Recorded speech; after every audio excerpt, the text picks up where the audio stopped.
এই যে সুন্দর পানি বয়ে যাচ্ছে, ঠিক এমনই আমাদের জীবন এমনি করেই বয়ে চলে। আমরা একটা জার্নি করছি, ওই যে দেখা যাচ্ছে দূরে একটা এটাকে বলা হয় ট্রলার। ট্রলারে অনেক মানুষ উঠেছে, ঠিক জীবনটাও এমনই।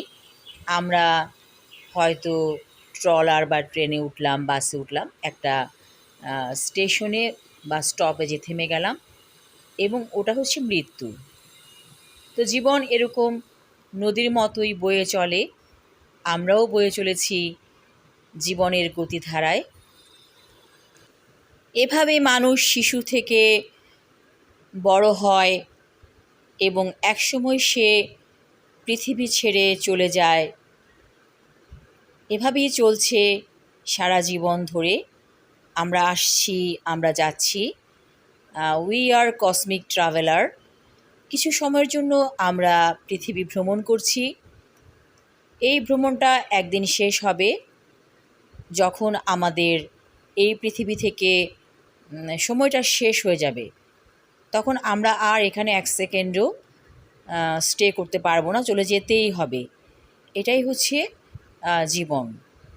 তো জীবনকে ঘিরে আমাদের কত আয়োজন, আমরা কত কিছুই না ভাবি যে এটা করব সেটা করব, তারপর আমরা এটা করেও থাকি।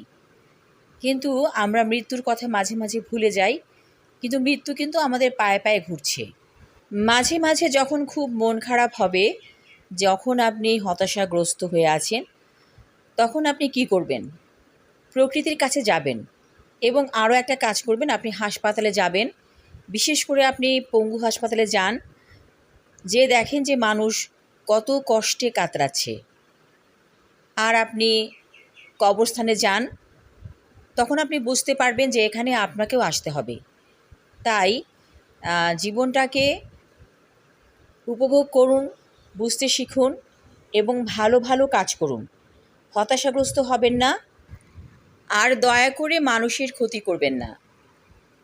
এই যে মানুষ গোপনে ব্ল্যাক ম্যাজিক করছে, এগুলো খুব খারাপ জিনিস। এবং শুধু ব্ল্যাক ম্যাজিক না, একটা মানুষকে বিপদে ফেলার জন্য যত রকম প্ল্যান, মানে দুষ্ট প্রকৃতির প্ল্যান মানুষ করে থাকে, সেগুলো কিন্তু খুবই খারাপ। মনে রাখবেন যে আপনাকে এই বিপদে আপনাকেও পড়তে হবে, কারণ আপনি যা করছেন স্বয়ং আল্লাহ তাআলা সব দেখছেন, এবং আপনি ক্ষতিগ্রস্ত হবেন নিজেই। আর বেশি বেশি করে গাছ লাগান। আমরা তো দেখলাম যে কত গরম একসময় পড়েছিল। এগুলো হয়েছিল কেন? যেগুলো হচ্ছিল যে গাছপালার অভাবের কারণে। যেহেতু গাছ অক্সিজেন দেয় এবং গাছের অনেক প্রয়োজন, একটা গাছ কাটলে আপনি দুটো গাছ লাগান। এরকম ভালো ভালো কাজ করবেন, প্রয়োজনে ছাদ বাগান করবেন, মন ভালো থাকবে। আর কাউকে বিপদে ফেলার জন্য যে মন্দ চিন্তা, সেগুলো যদি মানুষ না করে, তাহলে আমাদের এই পৃথিবীটা স্বর্গ হয়ে যাবে। এই যে যুব সমাজ বিভ্রান্ত হচ্ছে, তারা অনেক সময় নেশা করছে, এগুলো কিন্তু পারিবারিক অশান্তি থেকেই হয়। যখন একটি সন্তান সংসারে শান্তি পায় না, বাবা মার মধ্যে দেখে সবসময় ঝগড়া, তখন সেই সন্তানটি কিন্তু নষ্ট হয়ে যায়। তাই পারিবারিক শান্তি বজায় রাখুন, অতিরিক্ত চাহিদা বর্জন করুন এবং আপনার সন্তানকে ভালো কিছু শিক্ষা দিন, যে অতিরিক্ত চাহিদা আপনার সন্তানও যেন এ ব্যাপারে সচেতন থাকে, সেই শিক্ষা আপনি দিন, তাহলেই আসবে শান্তি। সবাই ভালো থাকুন, সুস্থ থাকুন। ধন্যবাদ।